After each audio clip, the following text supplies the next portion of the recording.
నమస్తే అండి. యూట్యూబ్ ప్రజలకు నా యొక్క ధన్యవాదాలు. ఇది కనిపిస్తున్నది లిక్విడ్ అండి. ఇది కనిపిస్తున్నది లిక్విడ్. ఇది ఎవరికి పెట్టాలంటే మన ఇంట్లో ఏ సమస్యలున్నా, మన ఇంట్లో ఏ గొడవలున్నా, అత్తాకోడళ్ళ మధ్య గొడవలున్నా, భార్యాభర్తల మధ్య గొడవలున్నా, ఫ్రెండ్షిప్ మధ్య గొడవలున్నా, ఎవరికైనా ఈ మందు ఒక్కసారి పెడితే చాలండి. ఇది దేంట్లో వాడాలంటే చెప్పుల మీద కానీ, తల మీద కానీ, ఒంటి మీద కానీ, శరీరం మీద కానీ ఏ భాగాన ఒకసారి రాస్తే చాలు. ఇది రాసిన నాటి నుంచి కేవలం 3 రోజుల నుంచి 7 రోజుల్లో మన వెనకాల కుక్కలాగా తిరుగుతారు. ఇది రాసిన నాటి నుంచి కేవలం 3 రోజుల నుంచి 7 రోజుల్లో మన వెనకాల కుక్కలాగా తిరుగుతారు. అదే కాకుండా రెండోది పౌడర్ ఉంటుందండి. పౌడర్ వచ్చేసి చికెన్లో కానీ, మటన్లో కానీ, జ్యూస్లో కానీ, స్వీట్లో కానీ, థమ్స్అప్లు పెట్టవచ్చు.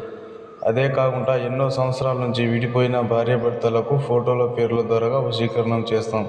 మా ఛానల్ని చూస్తే సబ్స్క్రైబ్ చేయండి.